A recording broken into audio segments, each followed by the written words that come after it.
Call this meeting to order. Hello everyone. Welcome to meeting number 7 of the House of Commons Standing Committee on Veteran Affairs. Conformément à la motion adoptée le 18 septembre 2025, le comité se réunit pour une séance d'information par la ministre des Anciens combattants et des représentants du ministère. Bienvenue. Welcome, Minister. La ministre sera avec nous jusqu'à 16h30 et les représentants du ministère seront avec nous jusqu'à 17h30. Avant de continuer, j'aimerais demander à tous les participants en personne de consulter les lignes directrices inscrites sur les cartes qui se trouvent sur la table. Ces mesures sont en place pour aider à prévenir les incidents audio et les chocs acoustiques et pour protéger la santé et la sécurité de tous les participants, y compris les interprètes. Pour garantir le bon déroulement de la réunion, j'aimerais transmettre certaines consignes à vous, chers ministres, et aux témoins qui sont ici, et à vous tous, nos députés. Avant de prendre la parole, attendez que je vous nomme. Si vous participez par vidéoconférence, cliquez sur l'icône du microphone pour activer votre micro et veillez vous mettre en sourdine lorsque vous ne parlez pas. En ce qui concerne l'interprétation, pour ceux qui sont sur Zoom, vous avez le choix au bas de votre écran entre le parquet, l'anglais ou le français. Et pour ceux qui sont dans la salle, vous pouvez utiliser l'écouteur et choisir le canal désiré. Je vous rappelle que toutes les observations des députés et des témoins doivent être adressées à la présidence. For members in the Zoom, if you wish to speak, please raise your hand. And for members on Zoom, please use the raise hand function. The clerk and I will manage the speaking order as best as we can. J'aimerais maintenant continuer et souhaiter la bienvenue à nos témoins. J'aimerais reconnaître l'honorable Jill McNight, députée et ministre des Anciens combattants. Au ministère des Anciens combattants, nous avons Mme Christine McDowell, sous-ministre par intérim, M. Stephen Harris, sous-ministre adjoint principal prestation des services, Amy Meunier, sous-ministre adjointe, secteur de la commémoration et des affaires publiques, elle est en vidéoconférence, M. Pierre Tessier, sous-ministre adjoint, secteur de la dirigeante principale des finances et services ministériels, et Mitch Freeman, sous-ministre adjoint par intérim, secteur des politiques stratégiques, de la planification et du rendement, qui se joint à nous par vidéoconférence. I would like to invite Minister to start. You have, I do believe, 5 minutes, and then we'll start a round of questions. Merci, Madame la Présidente. Bon après-midi à tous. Thank you for inviting me to share an update on the work of Veterans Affairs Canada. I'd like to begin by acknowledging that we are gathered on the unceded ancestral territory of the Algonquin Anishinaabe Nation. It's a pleasure to be with the Standing Committee on Veterans Affairs for the first time as the Minister of Veterans Affairs and Associate Minister of National Defence. Colleagues, merci de votre engagement envers le bien-être des anciens combattants canadiens et de leurs familles. Tous les Canadiens bénéficiant des contributions et des sacrifices de ceux que défendant nos libertés en temps de guerre, de conflit armé et de paix. Et nous leur en sommes profondément reconnaissants. I firmly believe that it is our collective responsibility to ensure those who have selflessly served our country receive the support they need and the recognition they deserve. During my first few months in this portfolio, I've had the privilege of meeting with veterans and Canadian Armed Forces members across the country. These invaluable conversations have deepened my understanding of the impact of our programs and services. They have reinforced for me how essential it is that we listen to and consider the input from veterans to best match our benefits and services with their needs, and how vital it is that we consider the perspectives of the families that support our veterans. As we know, no veteran serves alone. My priority as minister is to ensure that VAC's programs and supports adapt to the evolving needs of the modern veterans. Today, the average age of release from CAF is 34, significantly younger than in the nation's past. Military service has also evolved, from fighting for freedom in the Middle East to working with our allies to promote peace and global stability and supporting other countries as they fight to maintain sovereignty. These are some of the missions of today. Disaster relief and humanitarian aid are becoming increasingly important as our Canadian Armed Forces protect Canadians at home while helping our neighbours. These experiences equip our modern veterans with new skills and present them and us with new challenges. As Minister, I'm focused on continuing to improve the way in which VAC's benefits and services are delivered to our veterans, expanding the National Veterans Employment Strategy to empower veterans in the post-service career of their choice, and meaningfully recognizing Canada's veterans for their service both in conflict and in peace. Ensuring that Canada's veterans receive benefits and supports in a timely, accessible, and responsive manner will always be a top priority for me and our government.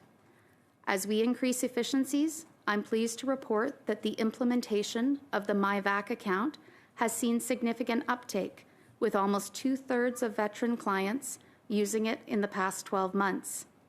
92% of users report improved communication with Veterans Affairs Canada. Further, we are responding to the emerging needs of modern veterans, including in the area of mental health. The mental health benefit for veterans provides immediate access to treatments for conditions like PTSD, depression, and anxiety without administrative barriers. The health and well-being of our veterans is a responsibility that extends to supporting them through their post-service transition and reintegration to the civilian workforce. In 2024, the National Veteran Employment Strategy launched as a first step towards supporting the more than 7,200 CAF members who release annually. In collaboration with the private sector, I will implement an expanded strategy to directly connect our veterans with employers and entrepreneurial opportunities. A core responsibility of Veterans Affairs is the meaningful recognition and commemoration of service and sacrifice of all veterans.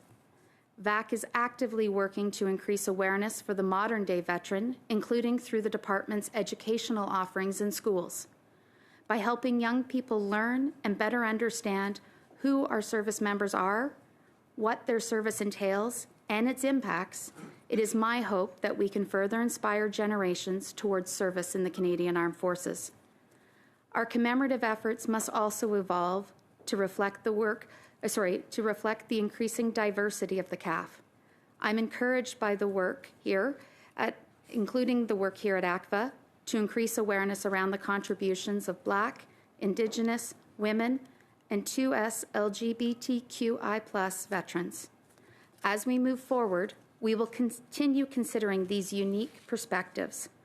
I thank the many individuals and groups who have shared their lived experience and whose input and work is helping us to modernize the work of Veterans Affairs Canada. Merci. Maintenant, je suis ravie de répondre à vos questions. Thank you very much, Minister. So we'll start with our first round, 6 minutes each member. I will invite Mr. Richards for the first 6 minutes. Hi, Minister. You, in your opening remarks, you referenced the Veterans Employment Strategy that your government launched in June of 2024, so about 16 months ago. Can you tell me how many more veterans are employed since June of 2024? In the time that I've been with Veterans Affairs Canada, we have been working to roll out this program, to build engagement, to ensure that we are working on connecting the skills that veterans are releasing with. So I have zero doubt about any of that. I'm sure you're doing everything that you within your strategy. What I'd like to know is what the results are. How many more veterans are employed? Has veteran unemployment reduced? So at this moment, we are in the process of rolling the strategy out to make those connections so that we sorry. can track for that I only have a information. limited amount of time, so I'm sorry to interrupt, but you're telling me that 16 months in, you're just starting to roll out the strategy? You have no way to tell us if there's been results in 16 months? There has been results in terms of the engagement of employers. Okay. There but has what been. about the result in terms of concrete, like how many veterans are employed? Because that's the end of the day. If an employment strategy should be about having more veterans employed, should it not? Very much so, we know and how as you many are can more imagine, collecting that information will take time because we will need to connect with the veterans. When would you be able to get back to the committee to tell us a number? We will continue to share information as it becomes available. Okay, what about with your veterans homelessness strategy? That was introduced in April of 2023, 2.5 years ago now. Do you know how many homeless veterans there were in 2023 versus how many there are now? I would hope you're not still rolling that one out. That's 2.5 years. That program has been moving forward, and simply put, one homeless veteran is too many. As you mentioned, that program has been rolling out in conjunction with the Ministry of Housing and Infrastructure. So do we know what the results are from that? Do we know how, like, the number of homeless veterans now compared to what it was in 2023 when it was introduced? In the last data that we have from the census was in 2021. We will see new information following the 2026 census. Okay. I can speak to... Sorry, I'm sorry to interrupt again, but I only have a limited amount of time. April 2023, you put out a strategy. 2.5 years later, in late 2025, you're telling me the best data you have is from 2021. So you have no way of knowing whether what you're doing is working. Like, if you're going to measure success, don't you need to know what you've accomplished? You don't even know your starting point, let alone where you are now. So perhaps we'll move on then, since we don't seem to have any information there. Let me ask you about services. So in the time your government's been in office in 10 years, budget has more than doubled for the department. 26% increase, I think, in the last year alone. But I think you'd be really hard pressed to find a veteran anywhere who would say that they think that services are twice as good or twice as fast in that period of time. In fact, I don't think I'd have to bet.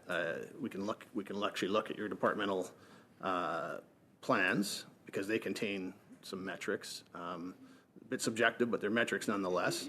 And in those reports, on just about every measure, veterans report lower satisfaction in terms of in a number of different areas that your department provides. And it seems as though what your government's response has been is to push back the timeline to achieve your targets. So you've pushed back most of them in this year's plan from March of 2025 to March of 2027. I guess the question I'd have to you is, if you're not achieving success, even by your own measures, wouldn't it make more sense to change what you're doing rather than just make veterans wait longer for better results? I can appreciate that waiting for benefits is incredibly frustrating for veterans. Many of them have started their period of waiting perhaps long before their application was submitted. You referenced the fact that funding has gone up, and so too has the number of veterans coming forward looking for supports.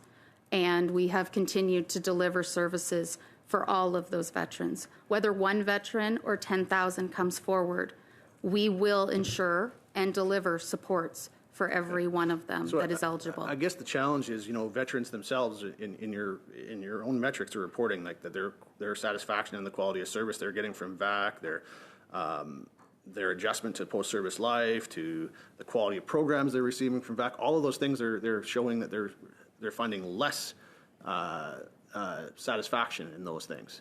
Yet, bigger budget, less results. So, I mean, you're a fairly new minister. Can you tell us what you've identified that you think isn't working right now and what you're going to do to fix it? Specific items that you think aren't working right now and specific suggestions on what you'll do to fix them. I will counter your assessment of things that are not working. That's not my assessment. Excuse That's me, your own Mr. that's Richard, your I own will have assessment to for your interrupt you. I departmental was plan, to allow the minister to answer. It's up to you. We can hear her comments, yeah. or you can interrupt her again. It's up to you. Minister, I will allow you to end your conversation, and then we'll move on to our next round. Please, So- Minister. I disagree with saying that they're not working. With that said, there are actionable steps that we are taking to improve the process, including redesigning the disability benefit application form so that we are making it more inclusive and clearer, the questions, simplifying and standardizing the medical questionnaire to make completion of the forms easier and quicker, and incorporating technology to support decision making so that our decision makers can be focused on that and be supported with summarized information that can then help them to spend time engaging on the decision making. Thank you, Minister. I just want to remind all members here that the Minister is here to answer questions. If we want to play monologue, I'm fine with that, but I would urge each of you, out of respect, to allow the Minister the time to answer the questions as being asked. Madame Auguste, pour 6 minutes. Merci beaucoup, Madame la Présidente. Donc, Madame la Ministre, j'aimerais comprendre votre vision à moyen et à long terme. Donc, quelles sont vos priorités au-delà de la gestion immédiate et continue de votre ministère pour les vétérans? Merci pour votre question. Je vais répondre en anglais, mais je travaille fort à apprendre le français. Thank you for the question about the priorities. I spoke to 3 of my priorities right now in my opening statement as it related to ensuring that we are making the benefit system more accessible and ensuring the delivery and access to them. And in my response to MP Richards, I spoke to some of the steps that we're taking that are tangible to that. As I also referenced, we see an increasing number of veterans coming forward to access benefits. And so we need to make sure that we are able to respond to that increasing numbers with services and systems to be able to welcome all of them and make sure they've got access to the supports. So I want to make sure we're continuing to move forward. And is there the opportunity to improve user experiences? Always. There should always be a growth opportunity. So I embrace that. Secondly, I am looking to advance that National Veterans Employment Strategy. We know that the individuals that are releasing are incredibly skilled. And we know that there's great community that also comes from our employment, from the neighborhoods that we live in. And I want to make sure that we're supporting all veterans with that type of community. So my hope is that we can build on this program, roll it out, and then in time, long term, we continue to build it. And that the skills transition that we've identified, or skills translation, becomes a model that can be replicated throughout other areas as well. And then thirdly, the conversations I've had out in communities about the modern veteran for many people is new. And I hope that we can reframe that conversation. I hope that we can have conversations more daily about recognizing veterans and the fantastic contributions that they've made to our country and that they continue to make to our communities. Merci beaucoup. Donc, vous avez un peu touché sur les obstacles bureaucratiques pour les vétérans et leurs familles qui accèdent à des soutiens et... We have some problem with translation. Yeah. Yeah, oui, yeah, pas de problème. Okay. Donc, vous avez touché un peu sur les obstacles bureaucratiques pour les vétérans et leurs familles qui accèdent aux soutiens et aux avantages auxquels ils ont droit. Donc, est-ce que vous pourriez nous parler à la fois des formalités administratives que vous avez cherché à éliminer et de la motivation derrière la rationalisation de ces processus?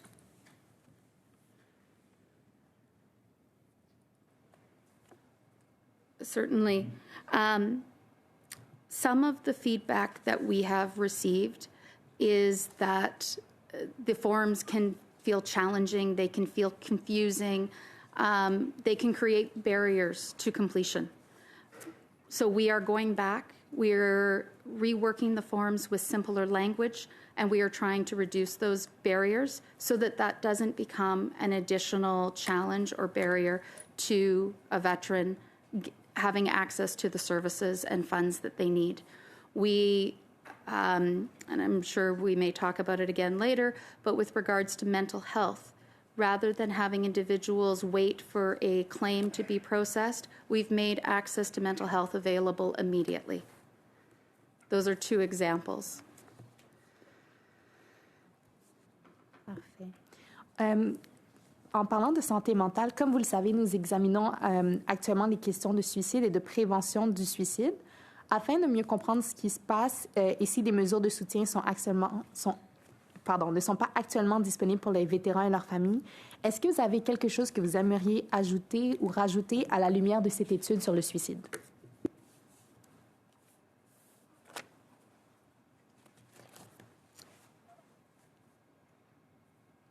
First, I would like to acknowledge and say thank you to the AVCA committee for hearing testimony and conducting a study on this very important topic, and acknowledge all of the individuals that are participating as witnesses and sharing their personal stories. It's a challenging topic, it's an emotional topic, and my appreciation goes to those that are sharing. We need to continue investing in mental health supports for our veterans for suicide prevention.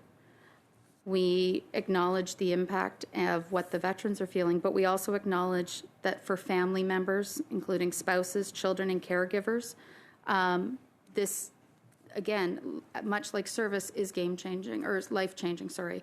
And we need to make sure that we are helping and giving supports to veterans before we get to this point. And again, I acknowledge the importance of this topic, and my thank you for undertaking a study on it. We have like 10 seconds, so I will respectfully just move on. I apologize. Madame Gaudreau pour 6 minutes. Merci beaucoup, Madame la Présidente. Bien bonjour. Je pense qu'on a l'essence même de ce que les services aux anciens combattants qu'on peut espérer. J'avais un collègue qui a pris beaucoup à cœur les enjeux. Malheureusement, il y a des enjeux qui sont toujours présents. Là, il faut constater que ça fait 5 mois que, dans le fond, Madame la ministre est en poste. Et moi, je me demandais, en fait, on s'est posé la question, c'est quoi la lettre de mandat? Bien, c'est sûr que la lettre de mandat, c'était pas spécifique, était globale. Donc, moi, je suis allée voir ce qui en était sur le site des anciens combattants. Et, évidemment, c'est très général. Donc, avec la plateforme que j'ai consultée, j'ai une question très simple. À travers ces engagements-là qui sont inscrits, c'est quoi la priorité? Votre priorité et quel est le niveau d'avancement de ces engagements-là ou de votre priorité? So, merci pour votre question. Again, je vais répondre en anglais et j'ai traduit en français.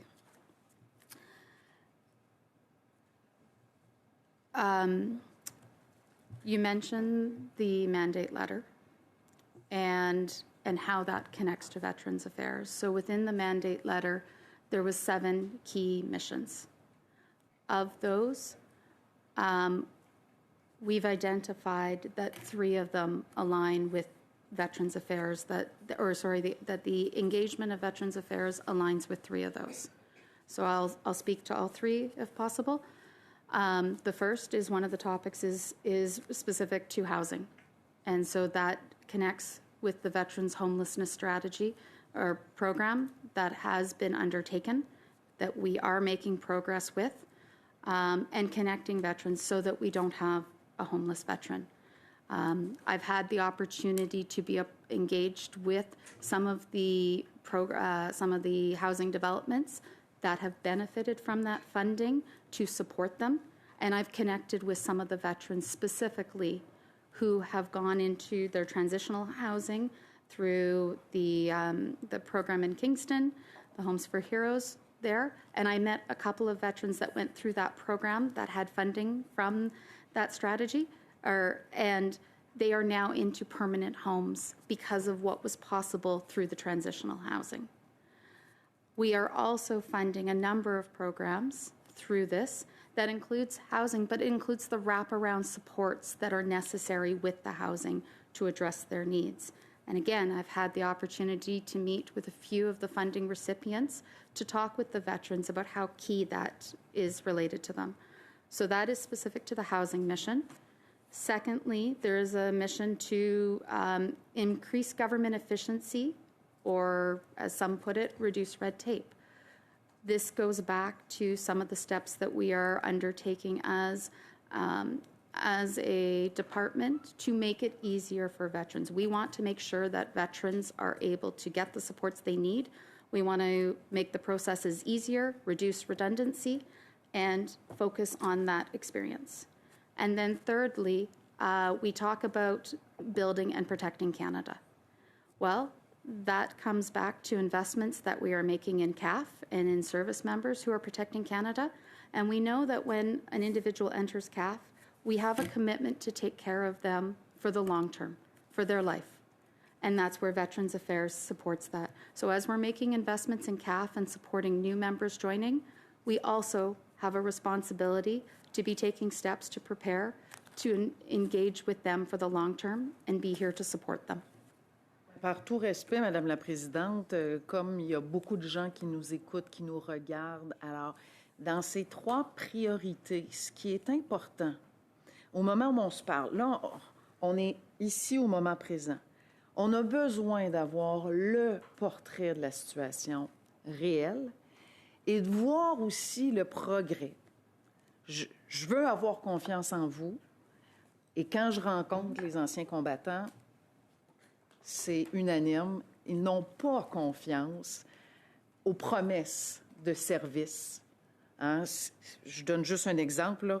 L'adoption du compte à mon dossier ACC, comment quelqu'un qui est dans une tente, qui a des problèmes de santé mentale, peut avoir accès à son dossier. Donc, c'est gros, gros, gros, gros. Donc, ce qu'on a de besoin pour donner espoir aux gens qui ont osé nous servir, ça va être important ici au comité de voir l'avancement. Si ça n'avance pas, là, il y aura un problème. Mais je m'attends, Madame la Présidente, à ce qu'on puisse avoir le portrait, l'objectif où on s'en va, puis on choisira ou on vous informera des priorités les plus criantes suite à l'étude, entre autres, du suicide. Et là, je sais que mon temps est terminé. Je reviens tantôt. Merci beaucoup, Madame la Présidente. So this will conclude notre première tour. On va maintenant passer au deuxième tour. J'invite Mr. Richard for 5 minutes. Thanks. Minister, how many, including the Women's Veterans Council, how many ministerial advisory groups do you have advising you?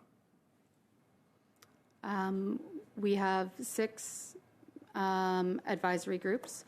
We have the Women's Veterans Council.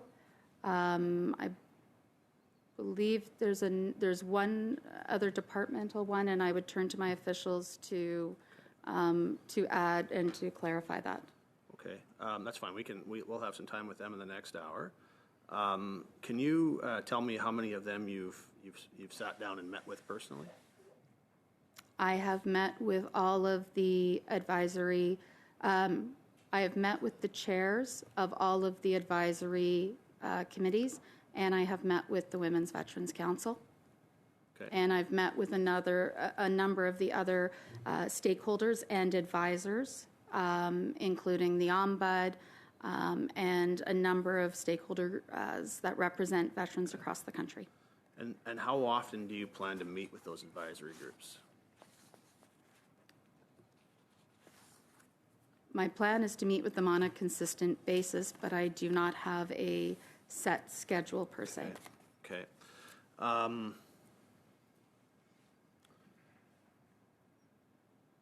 We had a witness here 2 weeks ago that indicated that on the Women's Veterans Council, that indicated that she felt like there was absolutely no access to you as the minister, and went on to she didn't kind of say, she went on to say that she felt like they were just treated as a prop rather than something that is actually genuinely designed to provide advice, and also that everything seems to be filtered through the department. What would you say to that, and what would you do to try to improve that? I first off, I thank Captain Le Soleil for their service and for their participation in the Women's Veterans Council. I believe that is the witness you're referring to, and I had the opportunity to watch their testimony. And I thank all of the members of the Women's Veterans Council specifically, and all of the advisory groups for participating and volunteering their time to be a part of this. I appreciate the value that the women bring specifically from the Women's Veterans Council to informing public policy and sharing their experiences. And I've heard and I appreciate the captain's feedback specifically about the Women's Veterans Council and the request for more clarity on a mandate.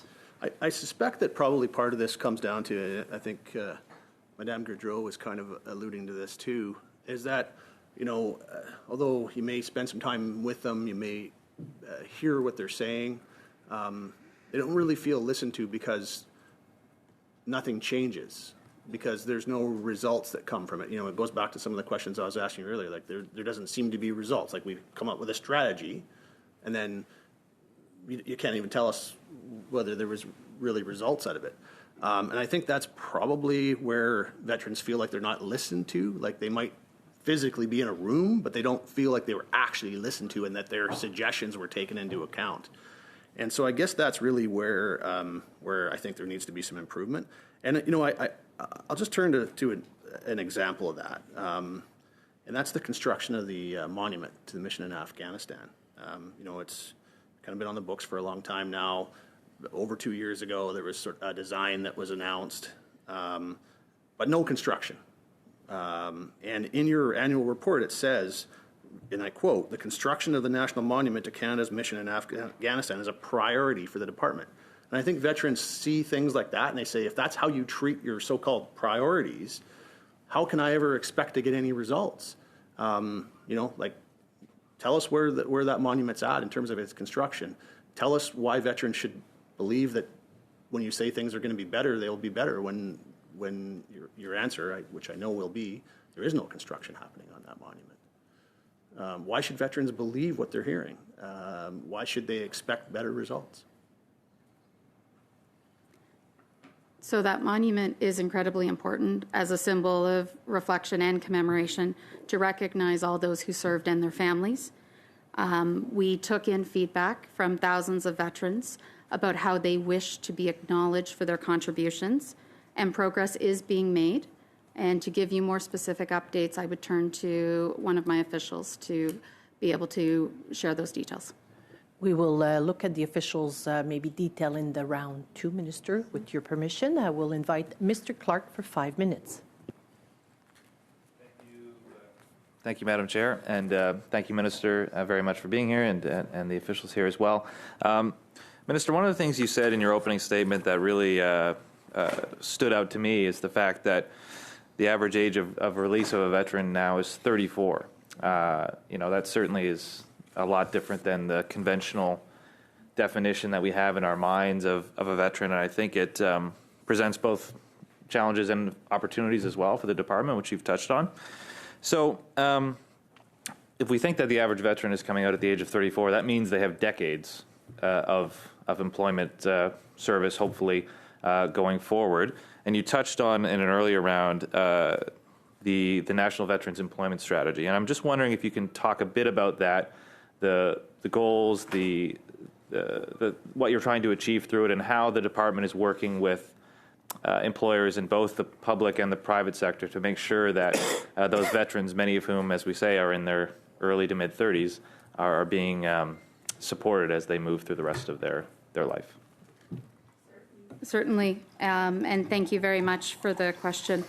The Veterans Employment Strategy is an opportunity to connect veterans with their incredible skills with the private sector, because right now there is a disconnect. So something that is an incredible skill, such as project management, which is phrasing that lands very much in the private sector, is not necessarily that something a veteran is going to acknowledge as their list of skill sets, because you may not see that on a job description in the CAF. So part of the process of this strategy is to create that skills translation. And we've identified over 100 roles within the CAF that could be then translated over to skills for the private sector to make those connections. I'll give you a very tangible example. As an entrepreneur, as someone who hired employees all the time, very seldom would I put on a job description, my expectation or one of the skills I'm looking for is for you to show up on time. When you're serving in the forces or in CAF, punctuality is essential. In fact, many have said, if you're not 5 minutes early, you're late. So as an employer, that's a valuable skill. That's a valuable asset to me to hire someone with that dedication to punctuality that will not necessarily be something they put on their resume. But yet, if I know that that is a core value of someone coming from a service background, then I'm going to see that and recognize it. Secondly, I mentioned the fact that I'm an entrepreneur. Entrepreneurship is an incredible opportunity for a wonderful life, to support a family, to embrace creativity, to pursue your dreams. As a veteran, a lot of the skills that I used as an entrepreneur, whether it was working with budgets, planning resources, acquiring supplies, again, going back to project management, a lot of those items are the same skills that I was using as an entrepreneur. But I don't know that most veterans release from CAF thinking, I could start my own business. I've got the skills to do it. Because some of them have told me, I don't have a business background, so how do I start a business?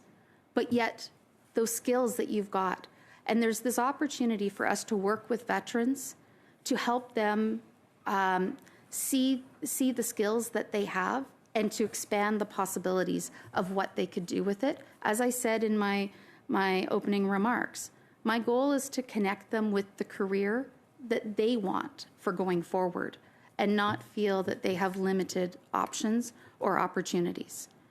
So as we can move this forward, these are some of the ways that we can make those connections. Part of the engagements as I've been out in communities across the country, engaging with veterans, engaging with current service members, has also been engaging with businesses and talking with them and hearing where some of their needs are. I recently spoke with one that has an incredible need for individuals to work on airplane engines as airplane engine mechanics. I can't remember the exact acronym right now. When I mentioned to them that there's 7,200 individuals releasing from the CAF right now, and some of those individuals are going to have some of those skills that they're looking for, it was something they had never considered.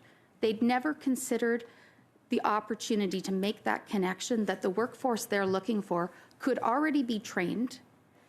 Perhaps we need to add a few skill-specific courses to add a few skills to their overall offering, but they could be ready to go in a much quicker turnaround than somebody who's just entering an education system.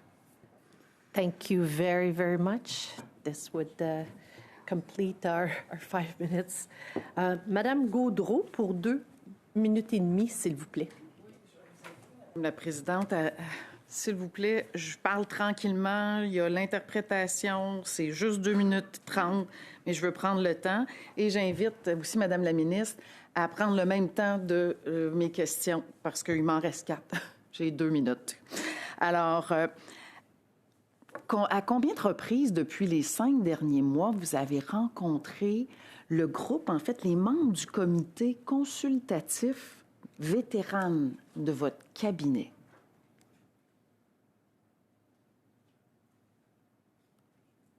So I've met with the entire council once, but I have met with members of the council in other engagements, and I don't know specifically how many times, but I've had other engagements with them. Parce que dans la plateforme, vous assurez que leur expérience en tant que femme vétérane, qui est de la documentation et des services offerts. Donc, j'ose espérer que c'est une rencontre qui va avoir lieu, non pas ponctuelle, mais régulière.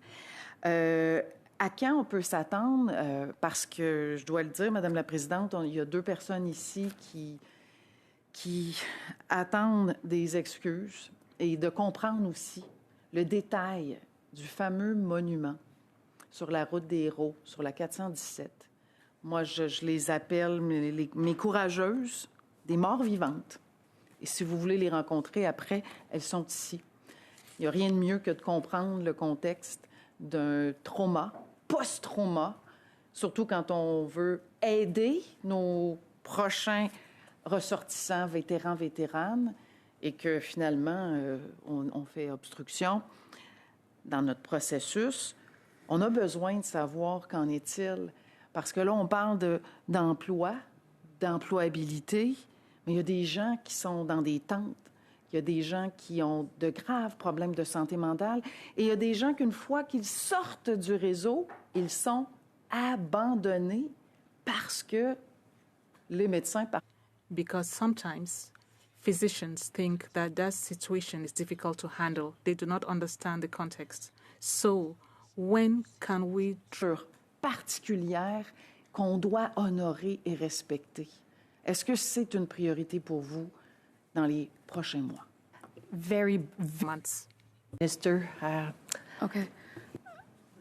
I heard a few different things, but I believe what I heard was how are we going to focus specifically on meeting the needs that we're hearing from women's veterans? Am I correct in that? Okay. So the Invisible No More report was undertaken as one step in addressing 42 recommendations that could be undertaken to meet the needs of this specific group or these specific veterans, let me clarify.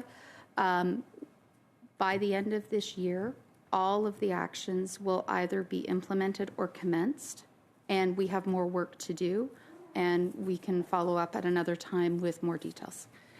Thank you very much. I will Mr. Viersen for 5 minutes. Well, thank you, Madam Chair, and thanks to the witnesses for being here. The Minister, you've achieved more than your 2 predecessors in the fact that you're here. Their 2 predecessors never actually made it to our committee, so I thank you for being here today. I noted at the top, I didn't realize this, that you're also the Associate Minister for National Defense. Appreciate that as well. We've got reports in the media around the chaplains, and we've had this problem in the past as well, that the chaplains are being given directives that in their capacity as Canadian Armed Forces chaplains, that they're not allowed to pray or participate as in their particular religious faith in Remembrance Day services. Can you confirm or deny or explain where these reports are coming from?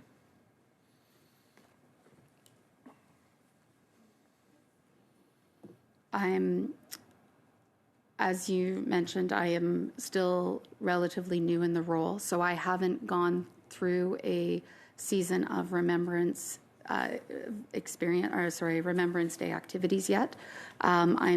We're just heading into that part of it.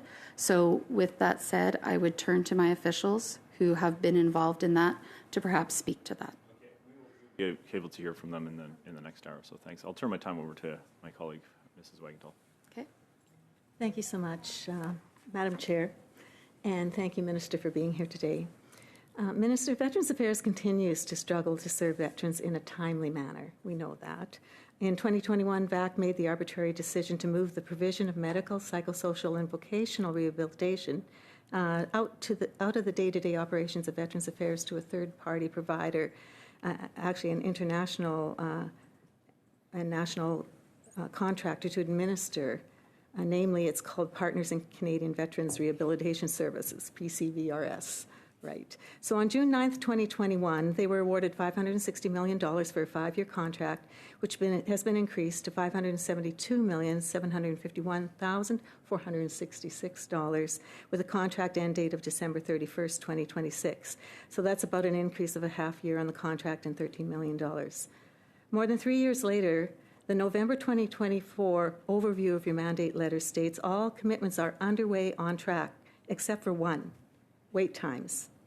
Some challenges or delays exist, and you recognize some challenges in meeting its target of achieving service standards over a 12-month period.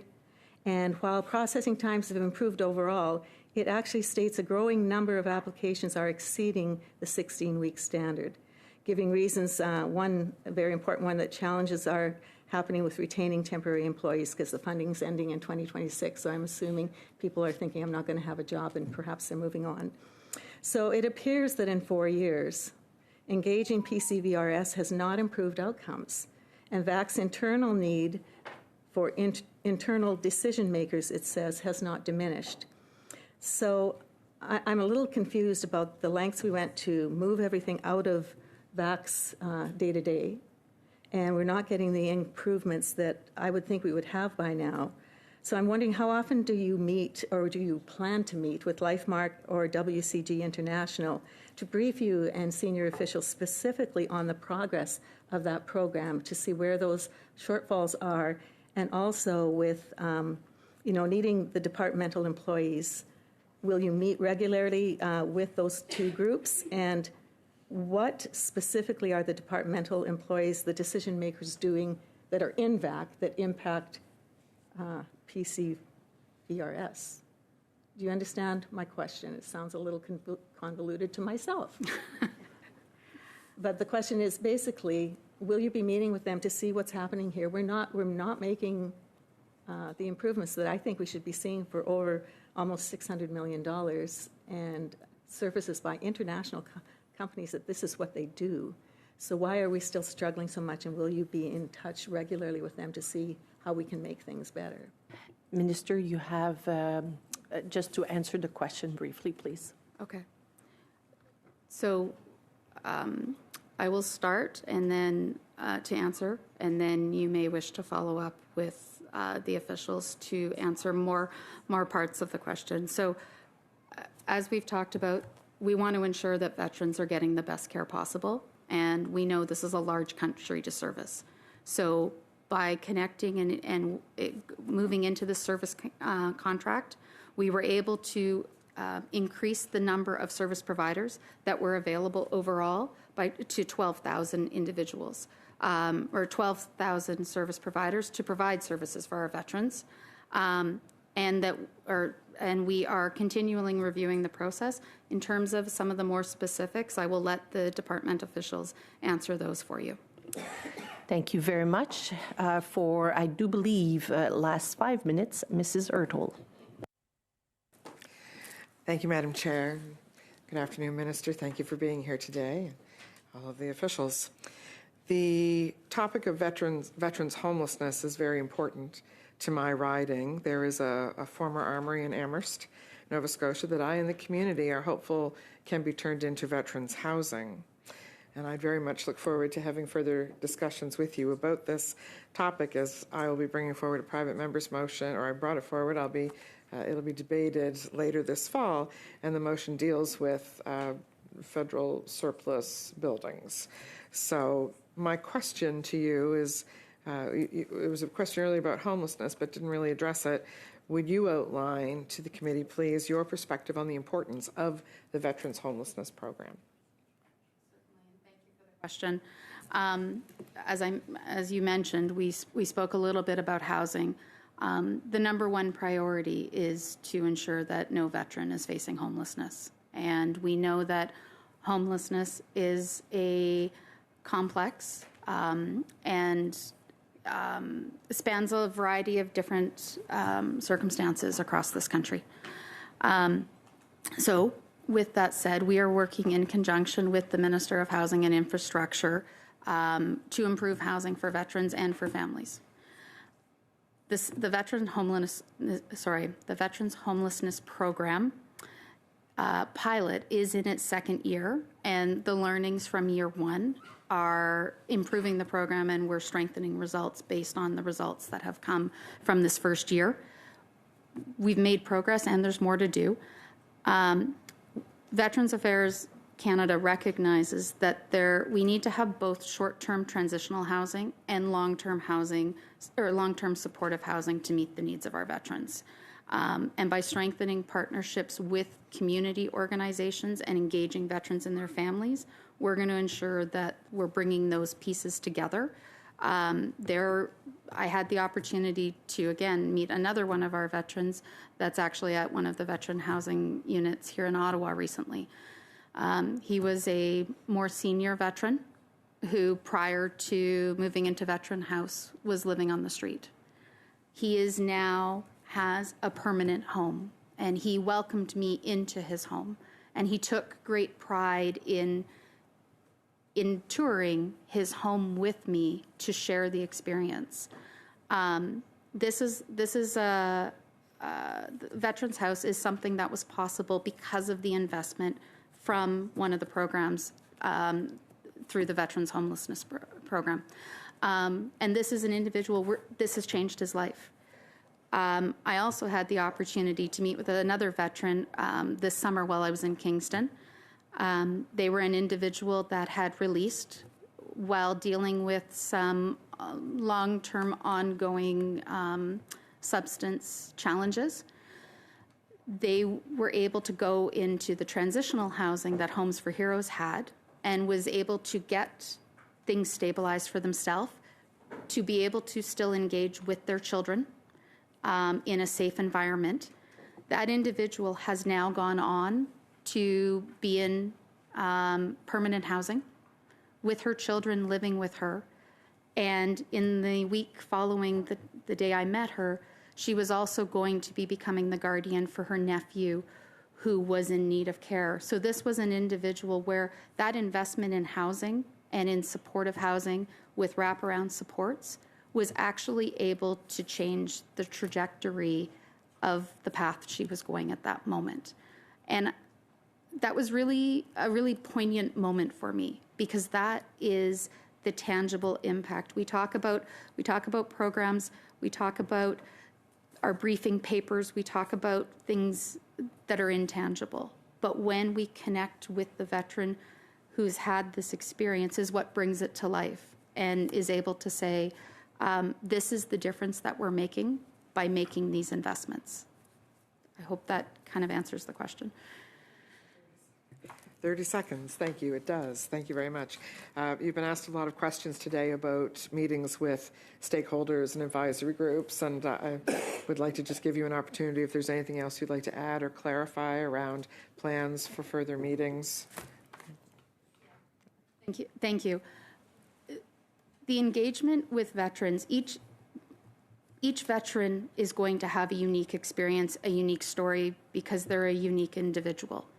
And the most important thing is that we are trying to do our best for every veteran out there. We want to make sure they have the care and the support and the service they need. That comes from hearing the feedback of their individual experiences, because that's what can inform the opportunities for growth. As I said, I believe that opportunities for growth are always possible. And as we continue to invest in our veterans, that is one way that we can do that. So I will be continuing to meet with veterans.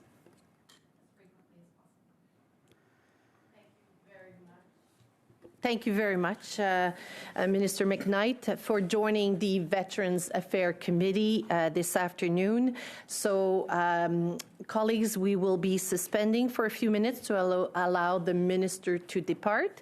And once the committee resumes, we will continue our rounds of questions with our department officials. Merci. Donc, nous allons commencer pour la deuxième ronde. Est-ce qu'on laisse les gens parler pour 5 minutes ou vous voulez tout de suite aller aux questions? Parfait. Donc, Mr. Richard, for 6 minutes, you have the floor. We're doing that dance where we can't decide who's going to turn the mic on. We got it done, though. So, I guess let me start with this. And I don't know if Mr. Harris or I'm not sure, whoever is you feel is appropriate to answer. So the span of the Liberal government, been about a decade almost now. There's been 9 different ministers of Veterans Affairs.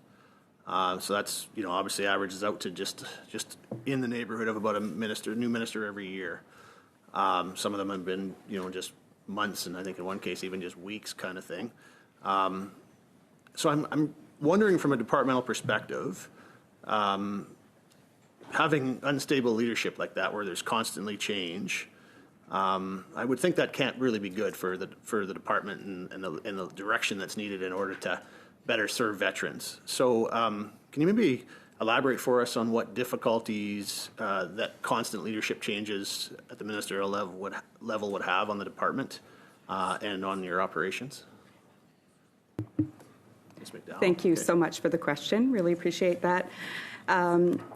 Madam Chair, I would say that certainly veterans deserve stability and consistency in the benefits that they are provided.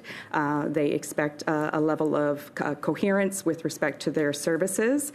One of the things that we're really proud of at Veterans are the values that we take very much to heart with respect to service to our veterans and their families. Those are values that endure over the course of leadership changes and form part of the business that we do and the hardworking public servants that deliver those each day. Okay, and I appreciate it's not it's almost an unfair question to ask, but it's an important one, right? Like when you have that constant change in leadership, it can be difficult in any organization, and I appreciate that you do your best to try and endure through those things, and there's certain principles and values and all that, but there must be some challenges that go along with it. So what sorts of challenges do you see from that constant leadership change?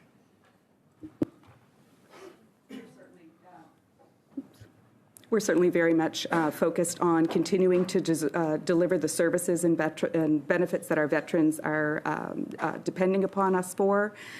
Those things are grounded very much in the culture and the practices and policies of Veterans Affairs.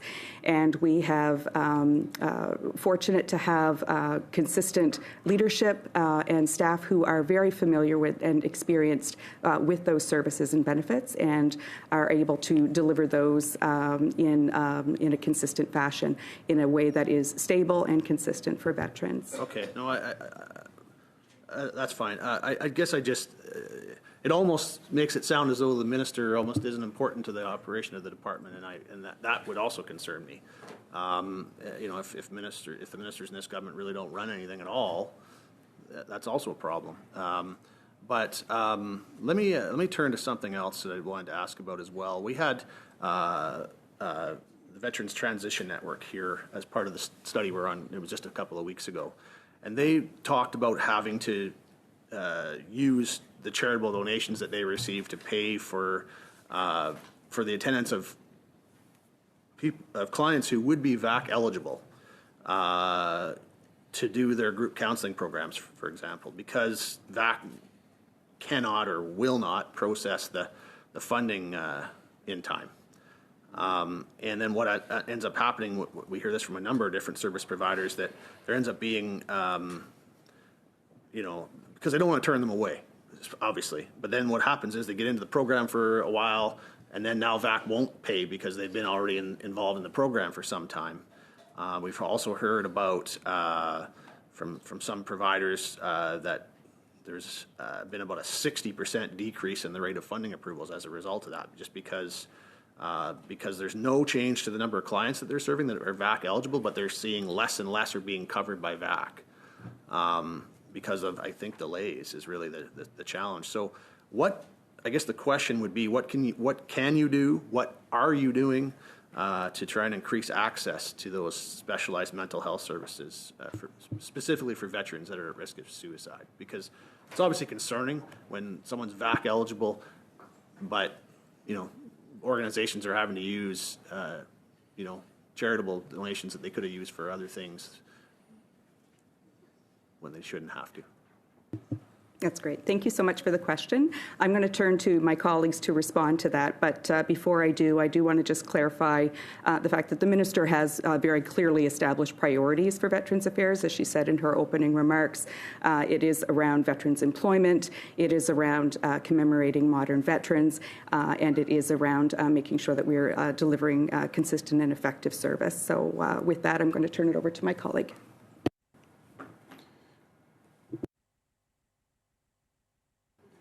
Parfait, merci. Sorry. And thanks very much. We appreciate the work of Mr. Thorne and the Veterans Transition Network, along with a number of other organizations that help to support veterans. We work to help pay for those veterans when they go into eligible programs, which includes the ones that are offered by Veterans Transition Network and others. There are a large number of programs across the country that are all trying to help and support veterans. We want to be able to help them in ones that are appropriate for them, that help suit their well-being needs and their rehabilitation objectives. Yeah. I'm sorry, Mr. Richard, your 6 minutes are over. We will be now going next one. We'll get back. Thank you. Merci beaucoup. Mr. Casey for 6 minutes. Thank you, Madam Chair. I think the first question is for Mr. Harris. Mr. Richards asked the minister about the employment strategy and left the impression that there was only one thing that mattered on the employment strategy, and that's the number of jobs that are a result of it. How do you measure success in connection with the employment strategy, and can you speak to it in a little further detail? There's a number of ways that we want to measure success for the employment strategy. Ultimately, employment is certainly one of them. We have a number of individuals leaving the Canadian Armed Forces on an annual basis, including reservists who are already employed in one way, shape, or form. Employment strategy for us is about supporting about 4 different pillars. One is one for the veterans, making sure that they're understanding their own skills, that they can gain additional skills through training, through vocational rehabilitation, through other means. Helping employers to understand both where they can find veterans and help to employ them, how to basically accommodate them and help to support them when they come into their employment and into their companies. Helping the public service to recruit veterans. Many veterans who leave the Canadian Armed Forces want to continue to serve at public service levels, be that at the federal level, provincial, municipal, in other ways as well, and helping organizations to be able to effectively train and support veterans as well, third-party organizations that may be able to assist them in certain ways. The unemployment rate for veterans is actually lower than the unemployment rate for Canadians as a whole. So that doesn't mean that there isn't value to add in the employment space. Underemployment can certainly be an issue for veterans and other reasons. And so we're doing that. I would give you an example of success for us. We have an online career webinars that we do.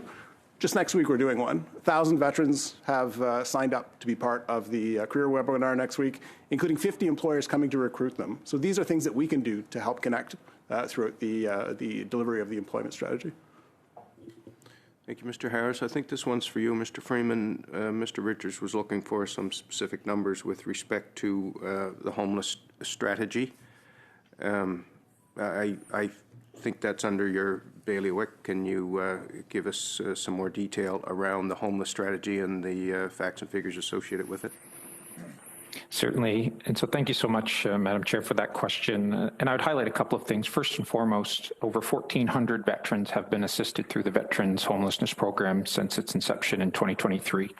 And so that's a huge measure of success. And of course, this is a program that saw in 2023 a veteran homelessness estimate of just a little over 2,000 veterans who needed some supports and services over the course of a year with respect to being homeless or at risk of being homeless. And today, that number estimated on 2024 numbers is decreased to just a little shy of 1,800. And so very positive in that particular regard that the program is having the impact. I would say, colleagues, that the measure of success on this is that there are 34 organizations that are in the communities across the country, coast to coast, who are part of the Veterans Homelessness Program, who are outreaching veterans. And you heard the minister speak of some of her personal interactions over the course of the last number of months in that regard. And this has certainly given us the opportunity to collect better data on understanding this particular problem as we go forward. How we can help more veterans. I mentioned 1,400, a little over 1,400 have been helped and assisted, and that includes, Madam Chair, both wraparound support services, so those services that veterans need in order to be stable, and at the same time assisting veterans to find long-term housing, transitional housing, et cetera. And so that program is being certainly impacting veterans positively coast to coast. Thank you so much. Thank you, Mr. Freeman. Over to you, Mr. Tessier. We heard in the first round of questions that the budget at Veterans Affairs has doubled in the last 10 years, and somehow that was a bad thing because there are some veterans that are unhappy with how those dollars are spent. My understanding is that the distribution of the funds that are spent by Veterans Affairs, 90% of them flow straight through to the veterans. So could you offer some comments with respect to the significance of the growth in the veterans budget from the time we came into power? Thank you for the question, Madam Chair. The budget for Veterans Affairs in 2015-16 was approximately $3.7 billion. The budget forecasted for this fiscal year is $7.8 billion. The current percentage of department's budget funds towards veterans programs, benefits, and services is 94%. And the nature of the programs for veterans and their families is quasi-stat in nature. What that means is as the demand increases, if more veterans and their families come forward, that funding is available throughout the year for us to adjust our budgets to ensure that all veterans are served. So the amount of money spent by the Department of Veterans Affairs has increased significantly in the last 10 years, and 94% of it has been paid out to veterans. Is that what I'm to understand? That's correct. Thank you. Anytime. Thank you, everyone. I very much appreciate you being here.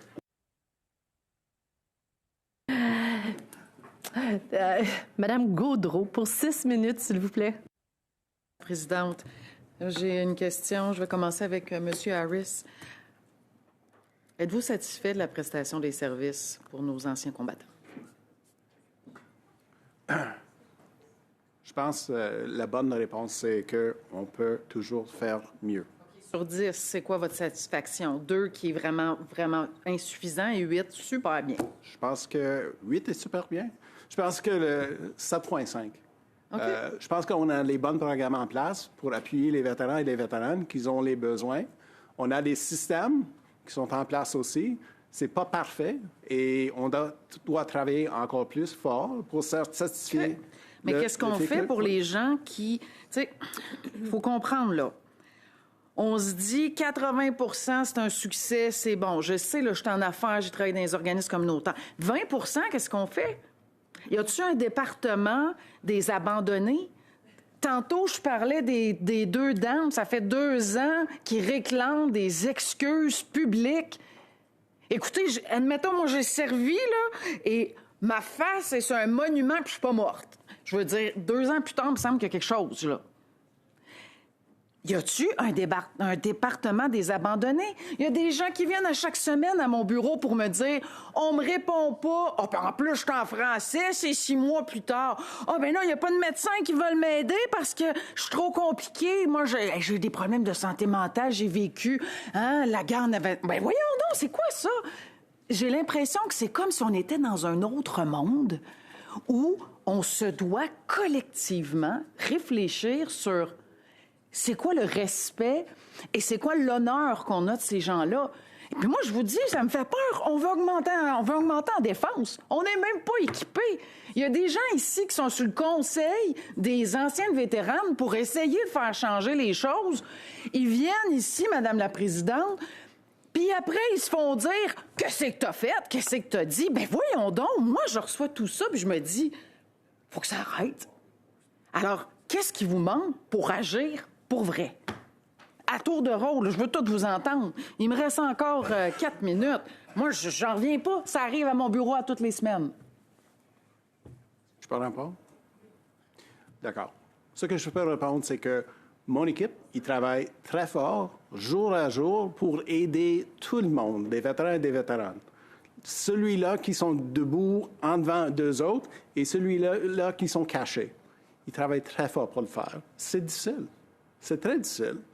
Mais ils continuent de le faire, d'essayer d'engager avec non seulement la famille, les amis, d'autres personnes, pour les aider, pour avoir l'opportunité de les aider avec plusieurs programmes qu'on a qui pourraient les assister. En ce qui concerne les autres choses, il y en a d'autres commentaires peut-être qui pourraient être offerts, mais du côté de prestations de services, on est là pour appuyer les vétérans. Et c'est difficile. Et moi, je parle aussi, à chaque jour, avec des vétérans et des vétéranes qui ont les difficultés, avec lesquelles les programmes et les services ne sont pas toujours la bonne réponse. Et ce n'est pas facile. On travaille de très près pour tout le monde, non seulement les gens qui sont les plus faciles, les plus évidents devant nous, tout le monde. Je peux te complètement assurer que les gens qui travaillent dans mon domaine, à mon ministère, travaille très, très fort pour les appuyer. Puis Madame la Présidente, c'est pas une critique sur la qualité du service rendu. Quand on a 10 doigts, 2 bras, une tête, c'est qu'à un moment donné, il faut se dire les vraies affaires. Si c'est vraiment important, puis on a du respect à ces gens-là, ben on agit en conséquence. Donc, que ce soit en termes de finances. Puis on peut pas demander à une ministre, ça fait 5 mois, de dire, toi, tu connais tout. Je sais pas combien de temps vous étiez là. Vous êtes là, ça peut faire 2 ans, 5 ans, 10 ans. C'est cyclique. Moi, je me dis, on a-tu une usure de compassion aussi dans le ministère qui fait en sorte qu'on se rabat aux 80 % de succès ou aux 7,5 % de succès? 75. Je suis énormément émotive parce que à chaque rencontre qu'on a, il y a des gens qui sont non seulement traumatisés, mais on les retraumatise parce que finalement, on vous a abandonné. C'est vrai, ça fait trop longtemps. Ils viennent nous voir et ils me disent, mais ça s'accumule. Alors, y a-t-il un département qui pourrait aider les grands oubliés? On veut vous aider, là. On est là pour ça. Et si on se dit qu'il y a une urgence, bien, on va l'appliquer. On va offrir des excuses. On va dire, on l'a échappé, on a manqué de rigueur. Mais il faut dire les vraies affaires. Ça se peut pas, là, ce qu'on vit en ce moment. S'il y a quelqu'un d'autre en ligne qui veut me répondre. La vraie affaire, c'est qu'on travaille très fort pour appuyer tout le monde. Et je comprends très bien votre question, c'est que quoi d'autre qu'est-ce qu'on peut faire? Quoi d'autre? La réalité, c'est qu'on devrait essayer à chaque jour pour les aider. Les gens qui ont une opportunité de s'améliorer leur bien-être, des fois, c'est à l'avance, puis des fois, c'est en recul. Et ça pourrait être comme ça pour 10 ans. On devrait toujours travailler avec eux. Même s'ils sont en recul, on va travailler pour les avancer encore. Alors, c'est quelque chose qu'on travaille, et mon équipe qui travaille très, très fort pour livrer pour tout le monde, les vétérans et les vétéranes. Merci. Merci beaucoup. Sur ça, ça va compléter notre premier tour. Je vais passer au deuxième tour for 5 minutes. Mrs. Wagenthal. Thank you, Chair. So I just want to get clarity on something. A growing number of applications are exceeding the 16-week standard was what was found in the status overview of the mandate letter in November of 2024.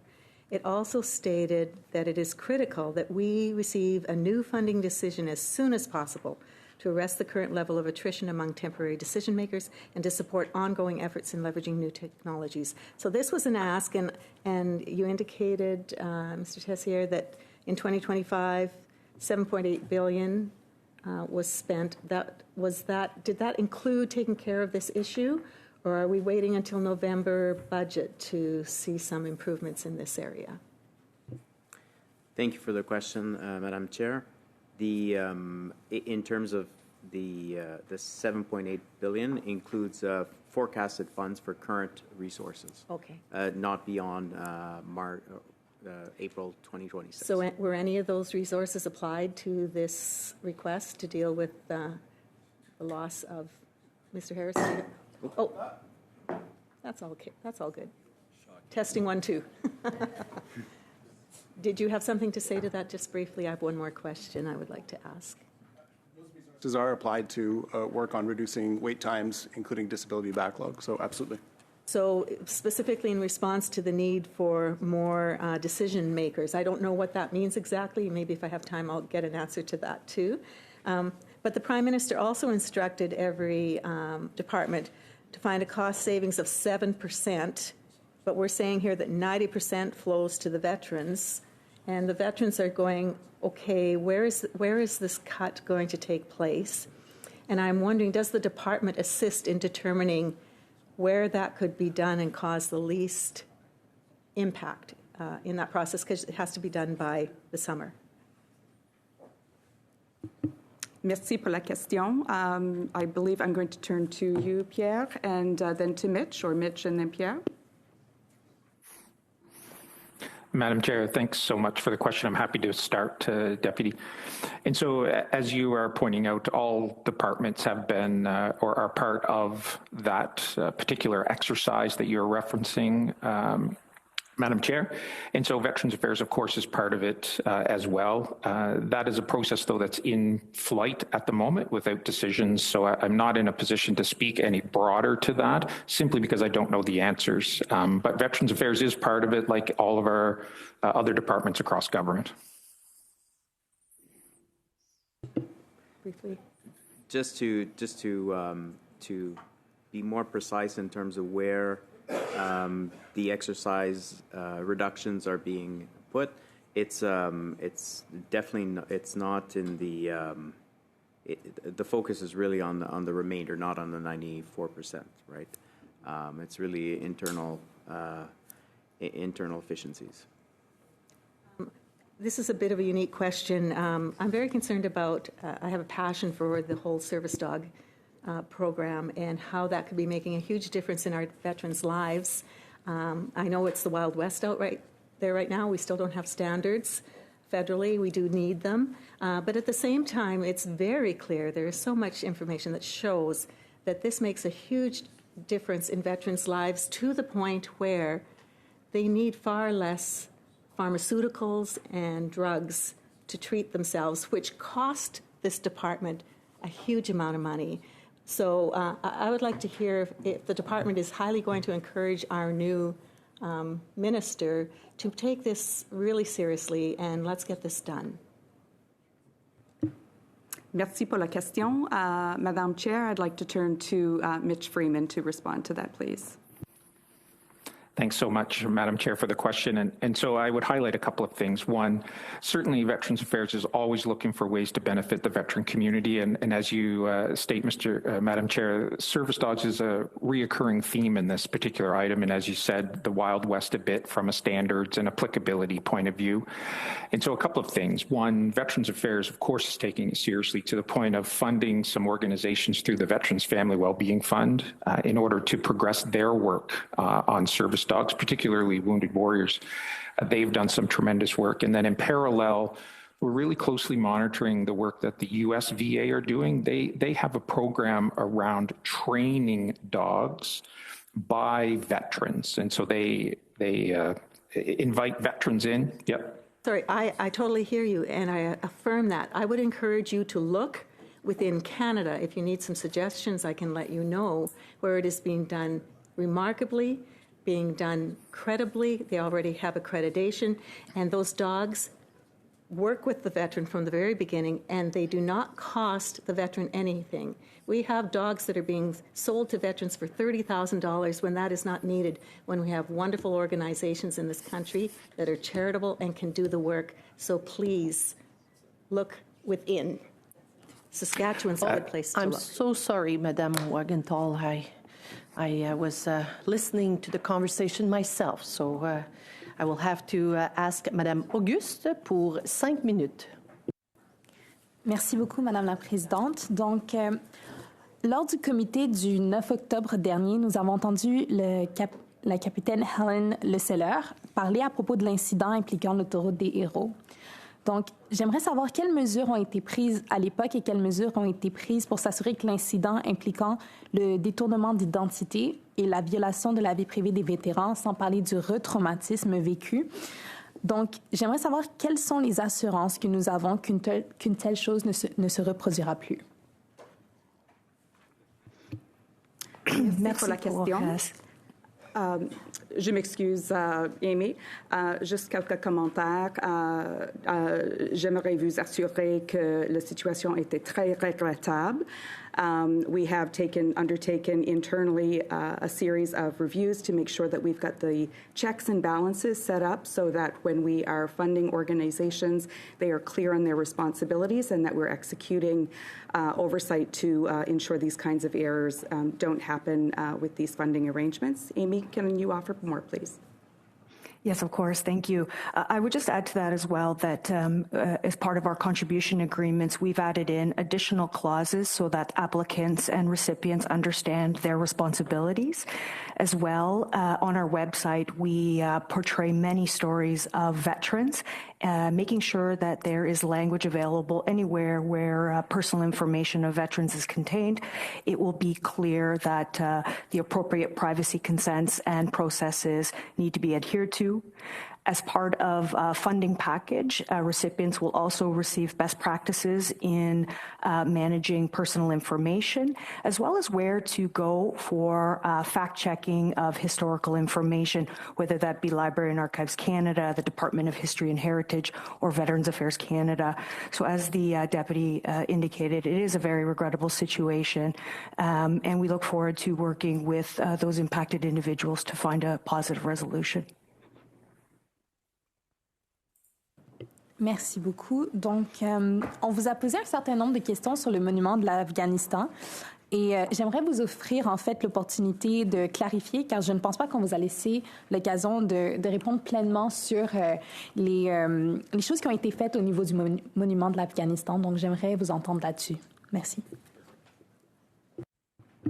Excellent. Merci pour la question, Madam Chair. We are very interested and care deeply about recognizing our modern veterans and commemorating those individuals.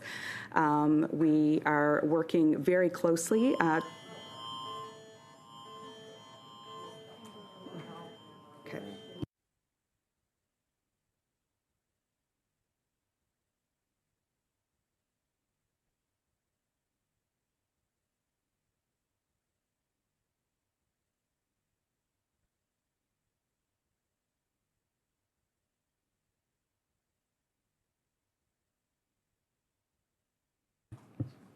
Thank you for that. With the updates, perhaps I'll turn right to Amy Mounier to talk about next steps on the Afghan monument. Thank you very much. We're, as the Deputy mentioned, this is a very important file for us. We've been working closely with Heritage Canada and the National Capital Commission as we work with their architectural board to ensure the design is buildable and that we fully appreciate all of the necessary steps in the building process. I'm really happy to say that the National Capital Commission has granted us the authority to proceed with tendering. So that tendering process should begin in the next month or so. And we hope to have a contract in place in the early new year. And shortly after that, or as soon as the ground thaws, we would be keen to begin construction.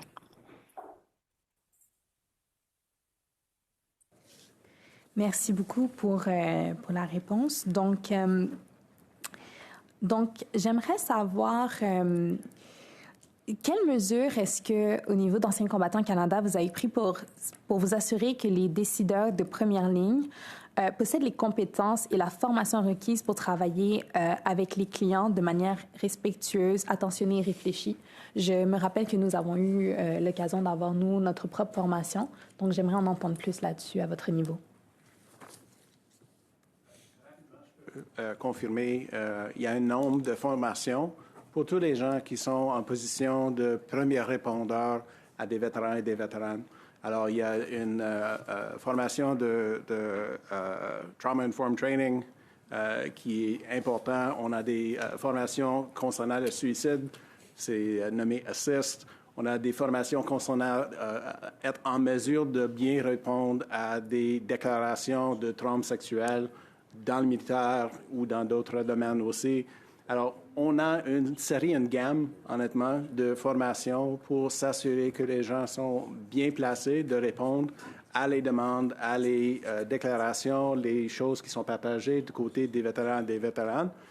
Tous les gens qui sont dans des positions de premier répondeur ou répondeurs sont vraiment offrir et encouragés de faire ça. Aussi, les contracteurs qui travaillent avec nous autres sont aussi requis de prendre certains genres de formations comme ça. Merci beaucoup. Nous allons passer à Mme Gaudreau pour 2,5 minutes. Oui. Bien, j'ai une question. On parle beaucoup des anciens combattants, puis on n'a pas mentionné, en tout cas, je n'ai pas entendu Mme la ministre parler de la GRC. Alors, il faut... Votre conseil compte des vétérans issus aussi de la GRC. Et ça, je n'ai pas entendu parler.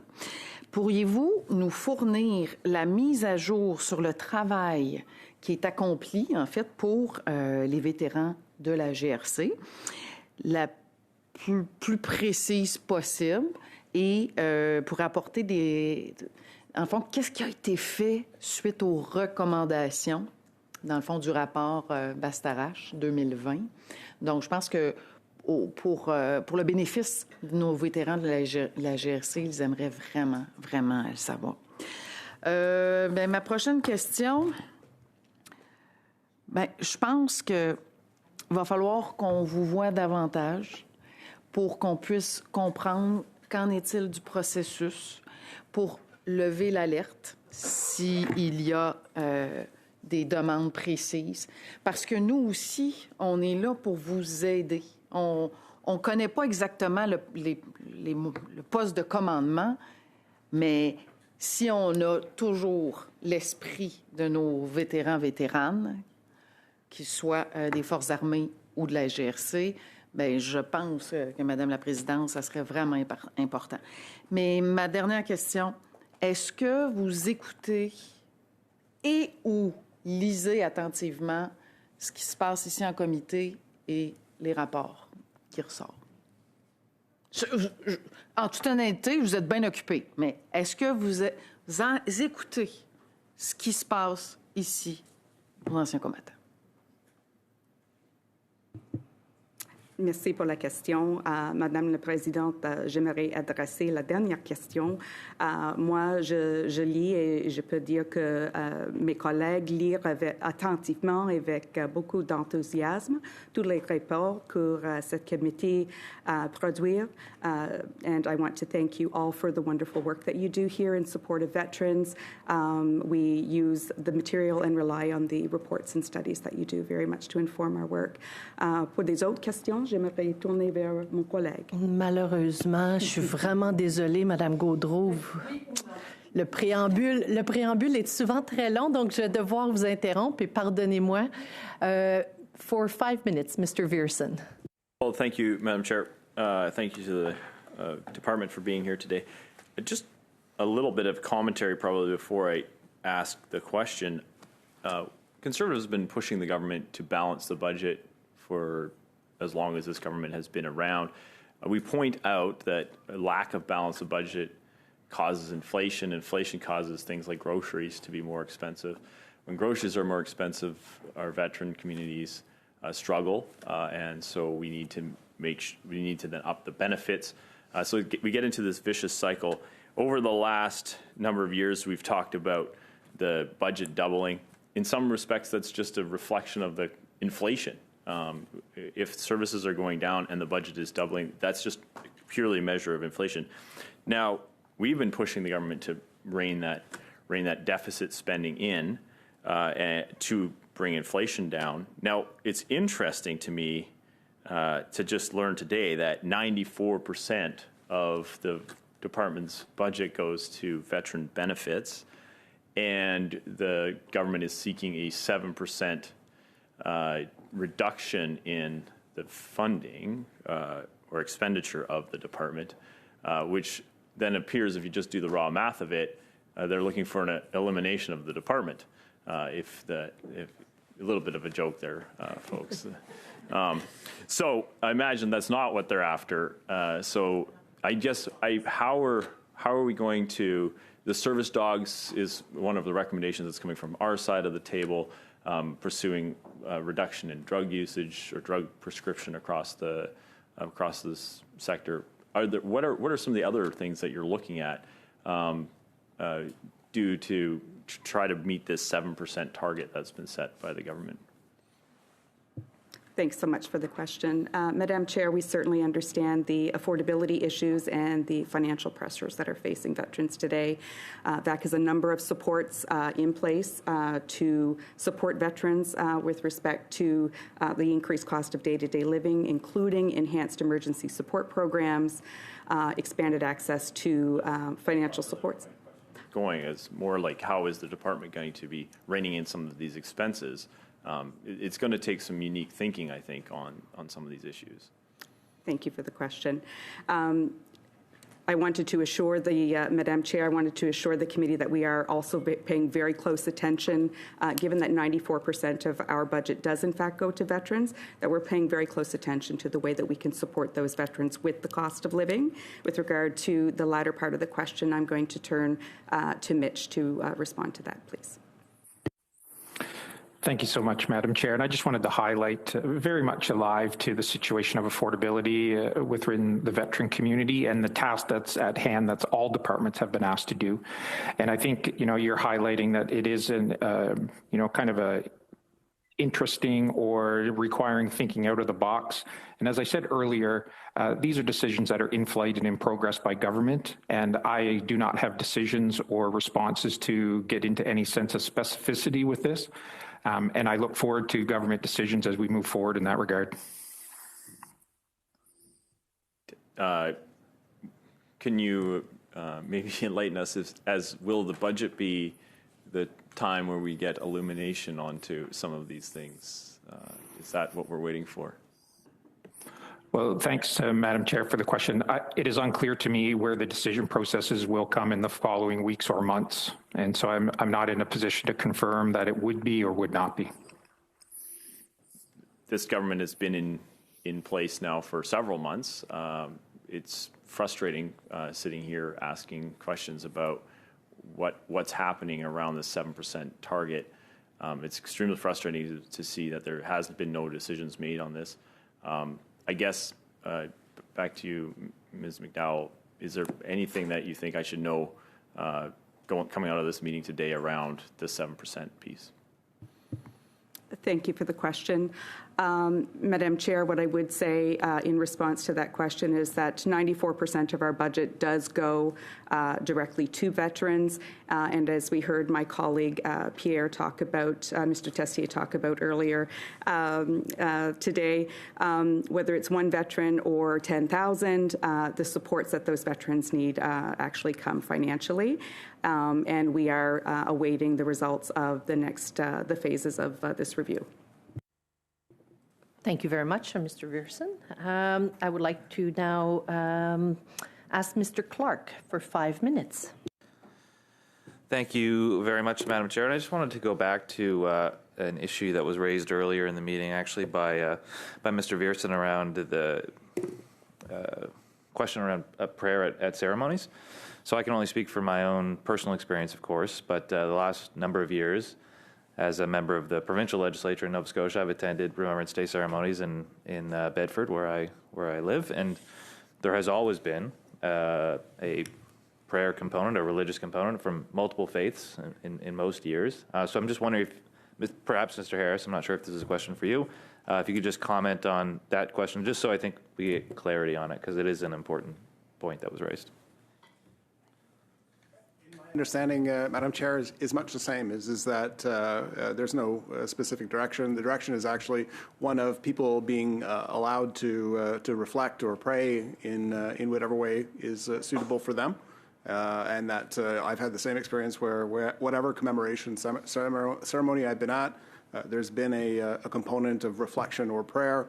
And whoever's leading that offers that the crowd or the assembled masses there can do that in whatever faith or to whatever perception they want to have, but that it is and has been a component of all the ceremonies certainly I've been with. As I said, I would agree with that. I've been to ceremonies where we've had a priest, a rabbi, and an imam, and that's not the beginning of a joke. That's the reality of what we've seen. So I appreciate that clarity, and I just wanted to make that point because I think it's important. So as we've also touched on earlier in the committee here, in 2023, a contract a little over $500 million or so was awarded for administering the rehabilitation program through VAC, PCVRS. So I'm just wondering, again, perhaps this is Mr. Harris, but I'll let you guys stick handle it. What are the successes of that program, and what are the challenges of that program, and how are you working to address the challenges component of it in particular? Thank you. Madam Chair, thank you for the question. I know there was a question earlier around the rehabilitation contract and how it interplays with a different program that we have, disability benefits. Those two are different. And so there's one benefit that allows for individuals to receive compensation for illness or injury that they face as a result of their service. This program that you're referring to is actually a program that helps for rehabilitation supports. And that program is the contract that was referred to a little bit earlier. It has been a process of implementation and support. It provides medical, psychosocial, and vocational rehabilitation to veterans who require it for a barrier that they're facing to integration into civilian life. I'll give you two stats that I think are the most telling with respect to the success of the contract to date. So participants completing the rehabilitation program, which includes working through the contract provider of PCVRS, report an 82% improvement in functional capacity or overall health and well-being, and an 83% improvement in life satisfaction. In both of those cases, it's demonstrating that the program of rehabilitation is working for veterans, helping them to make them better, helping to make them more independent in their ability to pursue their post-military choices and well-being. And I think that's the most important takeaway that I can offer with respect to the progress of the contract at this point. Thank you. And those are obviously encouraging numbers, Mr. Harris. I assume there is some sort of survey or feedback mechanism for veterans, and that's where those numbers are coming from. And do you have how many responses would you have roughly? Do you have any idea of that? Let me just see here. I know we've had about 10,000 people who've gone through the program to its conclusion at this point in time. We have about 350, 400 new veterans who come into the rehabilitation program every month. And there's always somewhere in the neighborhood of about 10,000 veterans who are participating at any given time. So over the course of the time since the program started at about 10,000, I can't tell you that every single one has answered the survey as part of this, but that is, yes, where it comes from in terms of data gained from surveys of individuals going through it. Okay. And for the rehabilitation program, what is the average length of the program for veterans? Are we talking a period of months, a year or two? Like, what does that look like from a time perspective? I would suggest that the average time of somebody in a rehabilitation program is about 2 years. It can vary for veterans depending on what their needs are, what their barriers might be, and how much support they might need from a rehabilitation program. On average, we would say usually about 2 years depending on the barriers they're facing. Okay, perfect. Thank you. Mr. Harris, could I ask maybe that you share some of those stats with our committee? I think it would be appreciated. We appreciate those stats, being a person with number. So we are now at our last round, and just out of principle, and to allow also Madame Gaudreau to have the chance, we will have Mr. Richards for 3 minutes, Mrs. Ertl, and then Madame Gaudreau for 2.5. So Mr. Richards for 3 minutes. Okay, I want to get back to where we were earlier, Mr. Harris, but before we do that real quick, I want to get this question in because I've only got 3 minutes. I don't know who it should be answering it, but whoever it is. we've got in 2027 the 110th anniversary of Vimy Ridge coming up. So we're just a little over a year away. I wonder if you could share with the committee what if any, plans your department has for commemoration of that event, and what if any work has been done on it to this point. Fairly quickly, I guess. I'm going to turn that right over to Amy Mounier in the interest of time.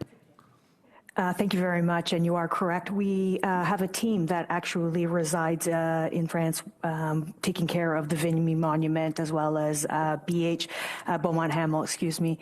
They are actively working with all of our partners in France, as well as with other countries, to build quite a series of activities that would take place in and around that time. We're also looking to include a companion piece here in Canada so that more Canadians can participate in those activities. We will come back as more and more of the details are refined. Sure, and I guess I would just say this. I know that there's partners like the Vimy Foundation and others that are really wanting to know far in advance so they can be a part of these things as well. So just put that in your ear.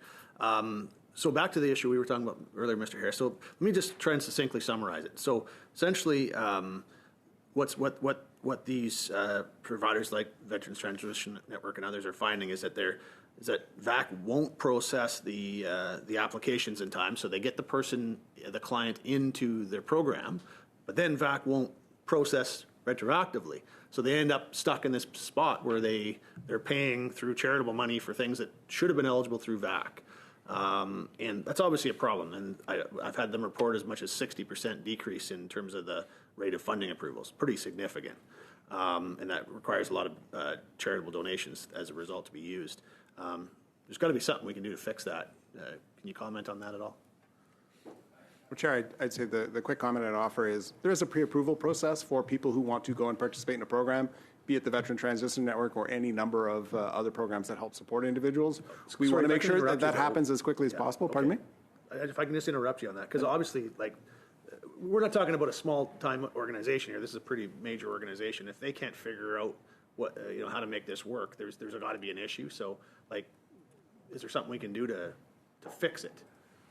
I think it's about timing and intake to make sure that we get veterans who want to attend those kinds of programs, who will benefit from those kinds of programs, in quickly for the approvals that are required, so that places like the Veteran Transition Network aren't put in a position where they feel as though a veteran needs that immediate help, and yet it's not yet in time for approval. And you're quite right, we can't approve retroactively.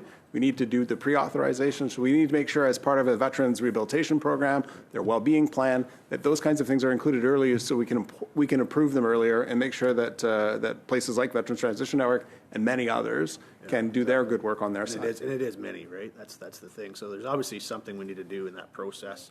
I appreciate that you're providing a suggestion, but I think it sure seems to me from the things I'm hearing is that there needs to be something done to streamline this for sure. So I really hope you'll take that back and give that some consideration. Maybe next time we can have a further conversation about it. Thank you, Mr. Richard. For 3 minutes, Mrs. Ertl. Thank you, Madam Chair. I think this question is for Mr. Harris, but any of you can jump in. At committee recently, we heard from the Veteran Ombudsman, who, when asked by one of our colleagues who Canada should be looking to internationally as an example of leadership in working with and supporting veterans and their families, the Ombudsman replied that, in fact, Canada is the leader that others often come to. So I'm hoping you could elaborate on what this means, in that how does Canada compare to international counterparts, either in the services offered or the range of said services or the depth of benefits that veterans and the families have access to here in Canada? Comparisons are very difficult because considerations exist in different countries. The example would be the United States Veterans Association, who provides all health care because they do not have a health care network in the U.S.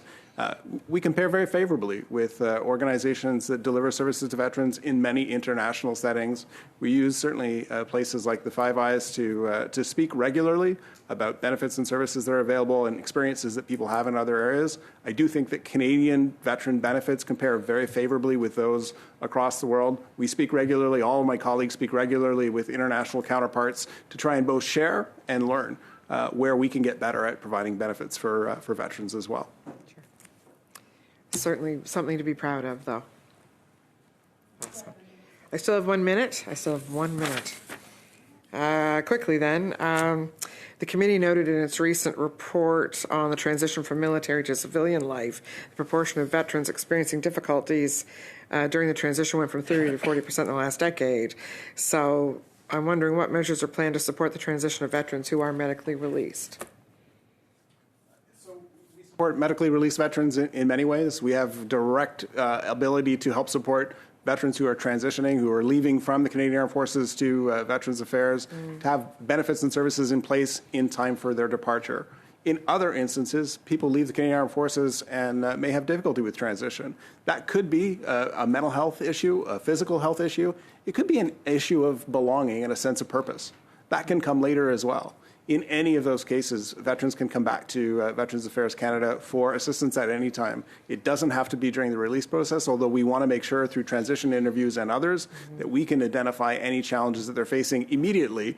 But if they develop challenges after they've released from the Canadian Armed Forces, they can still come to us, and we've got lots of programs that we can help them with as well. Okay, thank you. Thank you very much, Mr. Harris. Madame Gaudreau.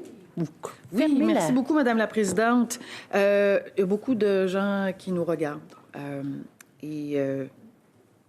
Pourquoi ces délais-là? Quand on sait que c'est pas une approche systémique quand on parle de vétérans, vétéranes. J'ose espérer que la culture en fait la prise de conscience. Et ça veut dire qu'il faut avoir des façons de faire adaptatives. Alors, moi, je vous offre la possibilité d'expliquer soit le tir que vous allez moduler ou expliquer pourquoi que ça peut être 1 an et demi, les délais. Pas on fait notre possible. Pourquoi? Qu'est-ce qui vous manque? Merci pour la question, Madame la Présidente. Je peux expliquer. Le processus peut être compliqué. Ça peut prendre du temps pour chercher tous les documents qui sont nécessaires, les affaires du médecin, les affaires reliées au service aussi. Mais je pense que les délais de plus d'1 an, c'est fortement diminué depuis les dernières 2-3 années. C'est un focus certainement qui existe à ministère pour s'assurer qu'on peut faire les décisions aussitôt que possible. Et je peux partager certainement que les délais du côté de prestations de services sont diminués par 50% durant les dernières coupes d'années. Alors, on fait du progrès. On n'est pas encore là, mais on fait du progrès. Puis quand vous allez revenir, vous allez avoir encore amélioré. Donc, ma question, j'aimerais vous entendre. Est-ce que vous écoutez attentivement ce qui se dit en comité ou les rapports? Toujours, les deux. Les rapports et les présentateurs, le débat, toujours. C'est quelque chose qu'on garde de près et les recommandations sont très importantes pour nous autres. Excellent. On va essayer que le leadership global puisse aider pour nos vétérans, nos vétéranes. Merci, Madame la Présidente.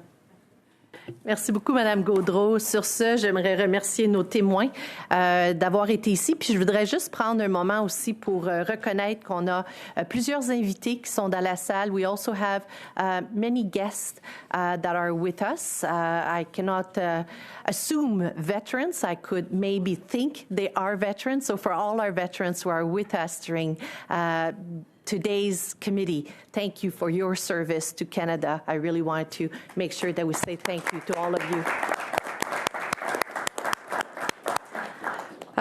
Before we adjourn, I just have one housekeeping note, and I have to make sure on the topic of the suicide prevention study. Last week, a study budget was prepared by the clerk and distributed to all our members of the committee. I need to seek the committee's approval to adopt this budget. So it is the will of the committee to adopt the budget for the study on suicide prevention among veterans. Thank you very much. Donc, sur ce, le comité souhaite-t-il ajourner la... Will the committee want to adjourn the meeting?